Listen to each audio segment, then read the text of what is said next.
Well, very good morning, everybody. Happy Monday. And thank you for joining us here at the United Homelessness Response Center.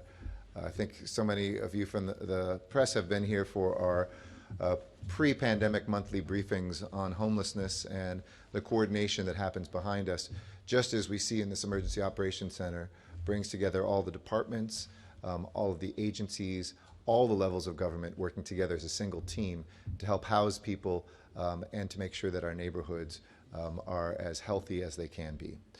We're here today because last year we launched a revolutionary approach to homelessness in Los Angeles. It's called CIRCLE. It's our Crisis and Incident Response through Community-Led Engagement Program.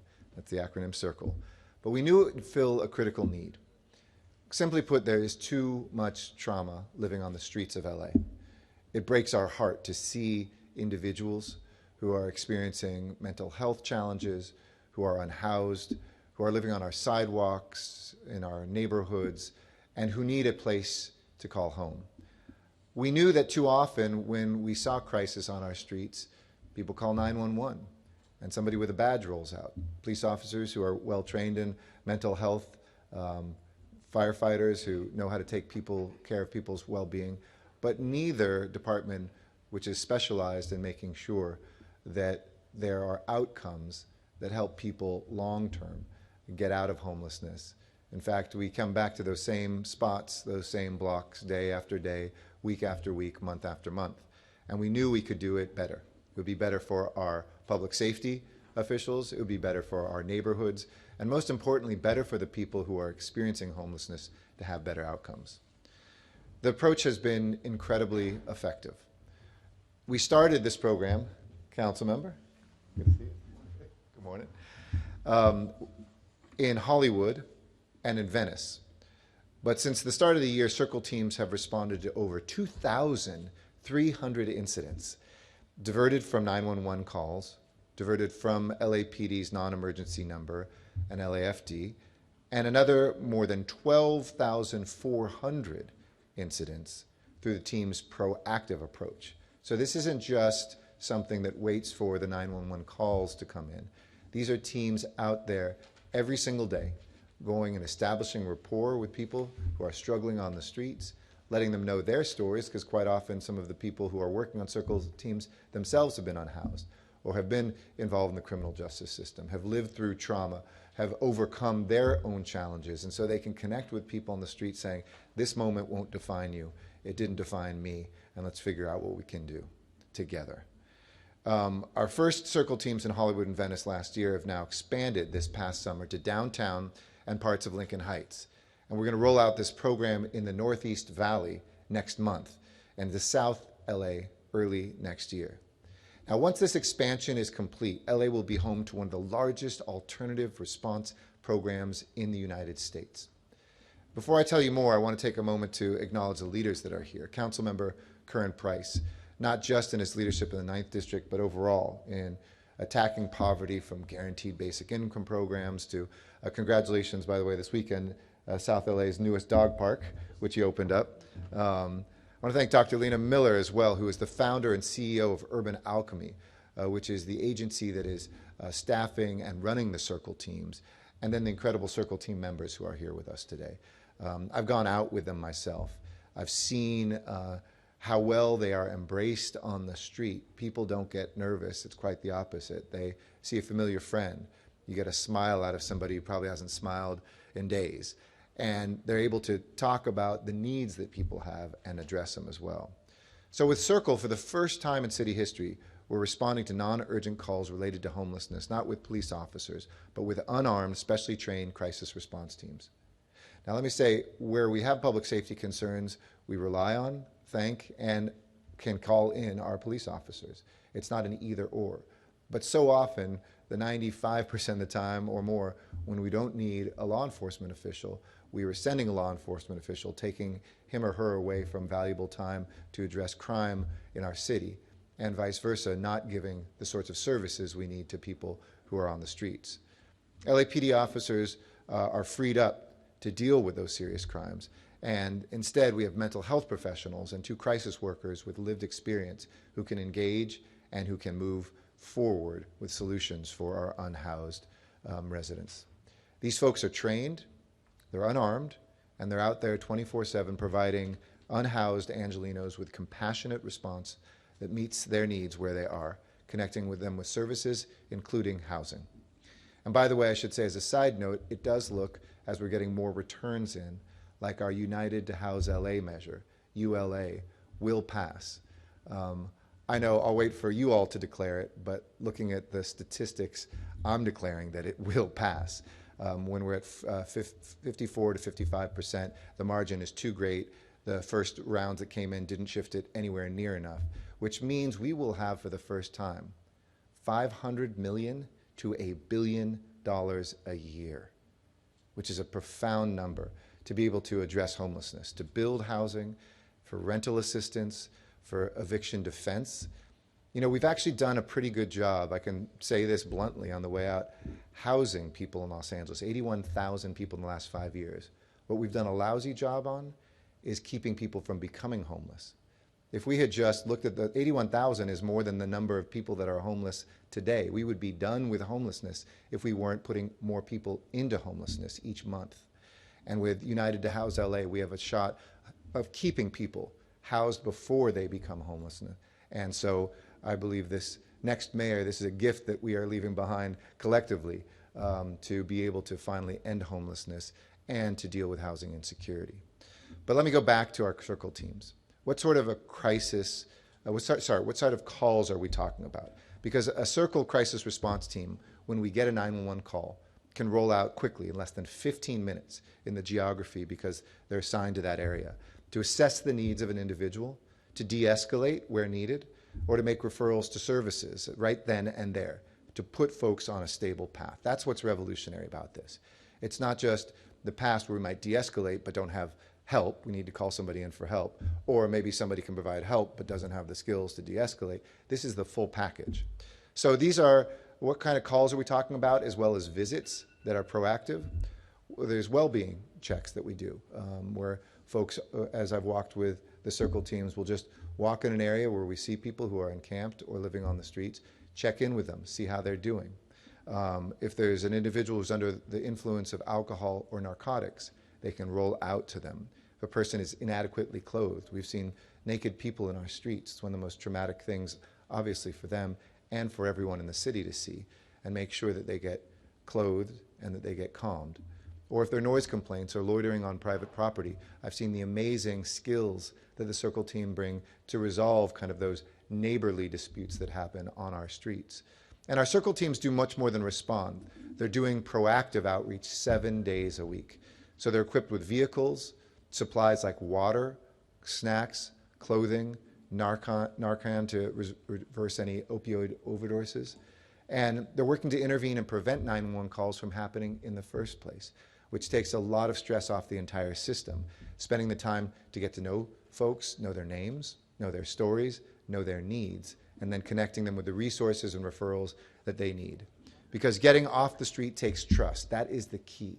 Trust is the beginning of being able to get people services, and we know that eventually it's homes that end homelessness. Maybe take a breather, spend some time away from the encampment where they live.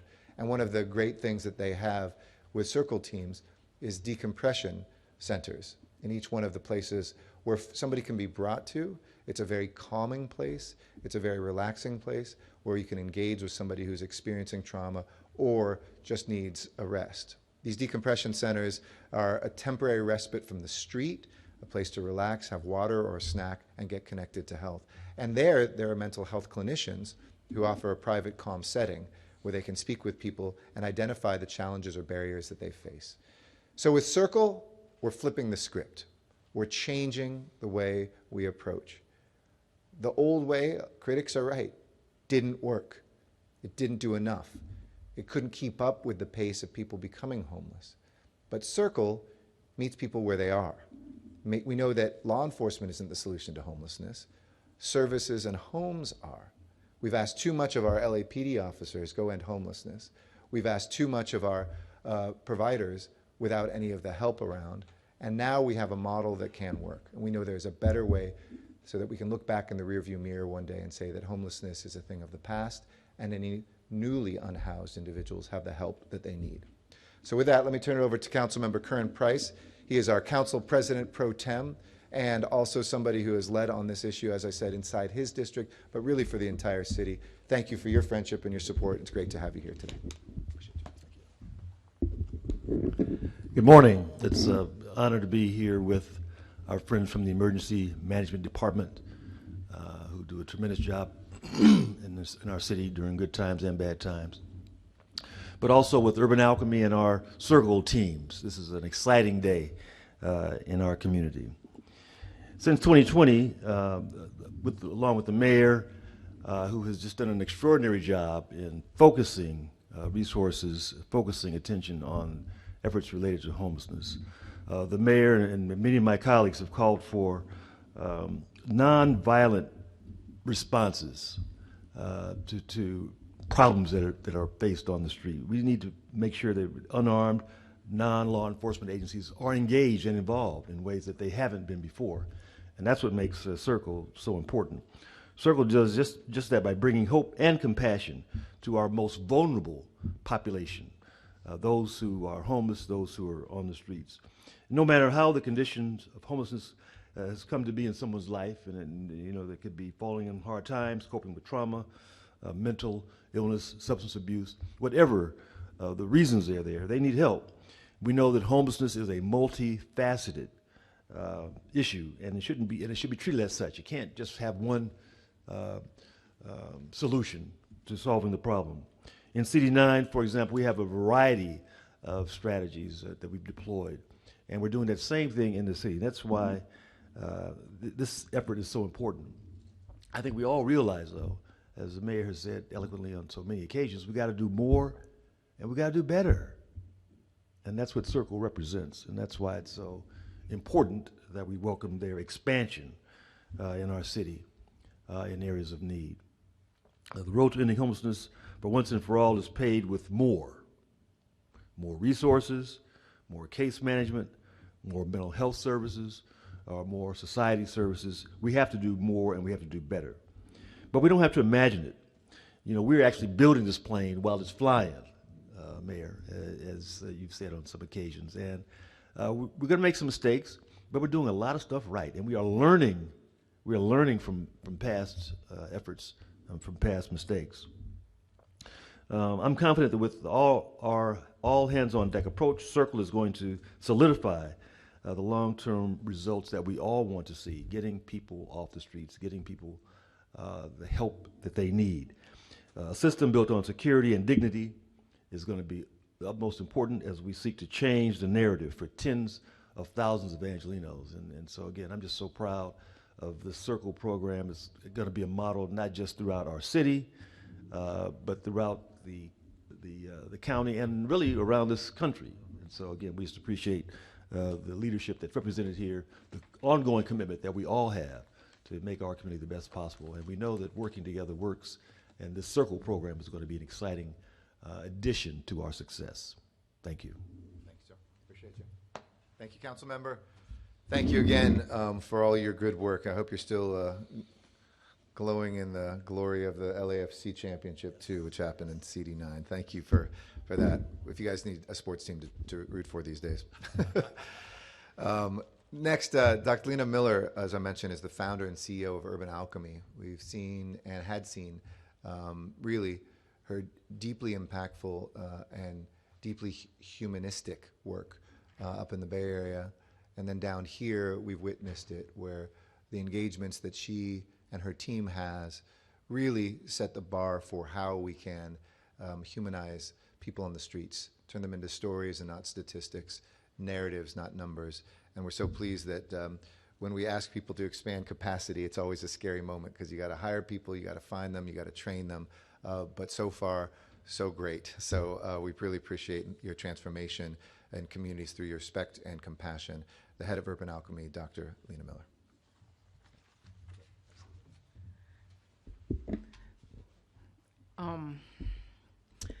I had all these things I wanted to say today, but then the mayor said so many of them.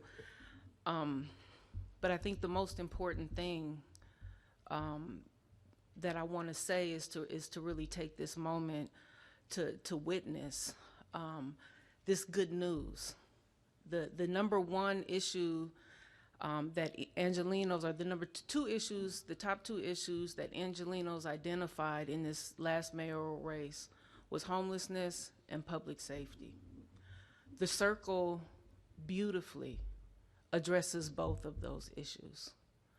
What we do at the circle is take people with lived experience. That means people who were formerly incarcerated, who had life sentences, people who were homeless or experiencing homelessness, people who are experiencing addiction, people who have been to the depths of despair and suffering, and then rose again and really committed their lives to helping other people in those places. So when people are dysregulated out in the street, when they're in crisis, they can meet them in those moments with a sense of calm, with patience, with compassion, without judging.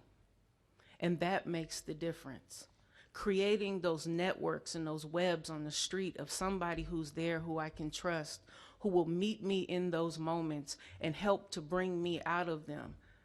That's revolutionary, but it's such basic common sense. It's stuff we all know. It's stuff we know that we need to do. It's that 360, that alchemy, that turning everything around in beautiful, perfect symmetry. Who better to do this work? Of course. Who better? But it takes courage to actually do it, because a lot of the issues with public safety and homelessness we address with politics and platitudes. But those of us who are tasked with actually changing things, it's a whole different ball game. We're watching that chessboard real carefully, and we're trying to make sure that we do things that actually work, and it takes courage. And Mayor Garcetti, I want to thank you for taking that chance on urban alchemy, because everybody didn't see it or feel it. And thank you. And Councilmember Price, thank you. And we're going to work our behinds off. Deputy Mayor Rodriguez, thank you. We're going to earn your trust. We're going to show you how things can be done differently, and how we can have hope that things are changing, that there are people who are working on this issue to change the world. And that's our mantra. We're changing the world. We mean it. It's not a miracle. People have done the work, and they've been to those places. And now they're bringing it out and sharing it with the world, and that is a miracle. So I just want to say thank you to everybody in my team, the Circle team who's out there doing that work. You are so beautiful. Thank you for sharing your beautiful spirits with all of us. Thank you. Amen, amen, amen. Thank you, Dr. Miller. Appreciate you. Thank you for inspiring us. We need to be thanking you, not vice versa. It is the most difficult work, and you really all are heroes. We appreciate you. En español yo quiero decir unas palabras también. En este año pasado lanzamos Circle en inglés, el programa que busca soluciones alternas a problemas que surgen por la falta de vivienda. Circle desvía llamadas a 911 que no son de emergencia a equipos desarmados y especialmente entrenados para responder a personas sufriendo con problemas de salud mental viviendo en las calles de nuestra ciudad. Tenemos equipos de Circle trabajando en Hollywood, en Venice, el centro de la ciudad y en partes de Lincoln Heights.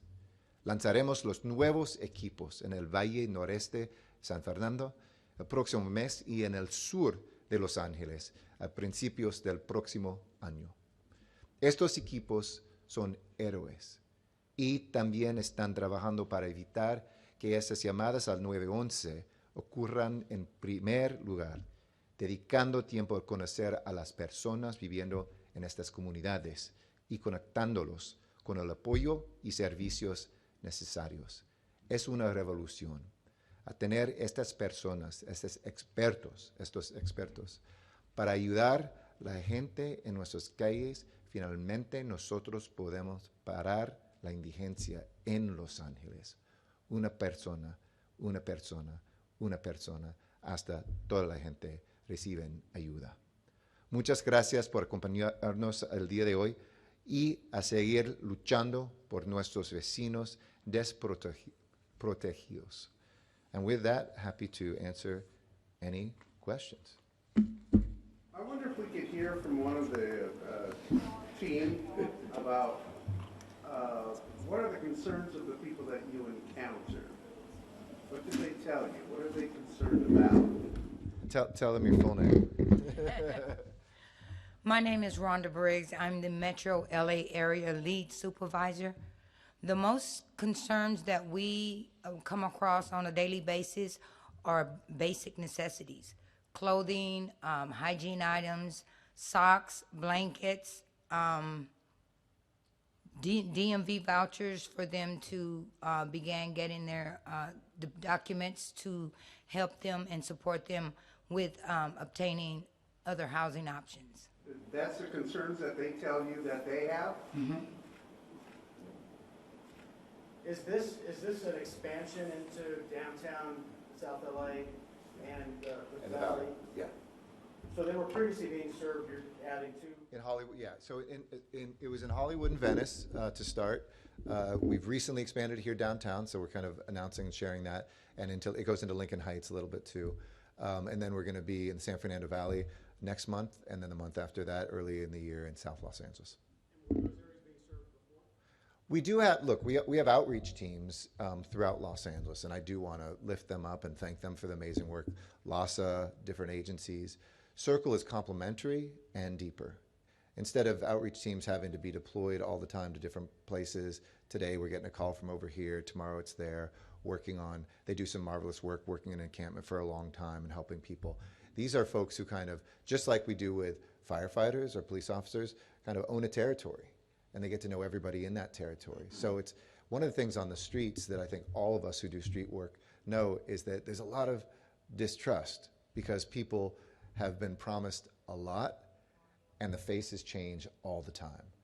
Oh, you seem nice, you're saying that today, but let me tell you about the 15 people in the last 3 years who have told me something. Now it's the same person visiting them.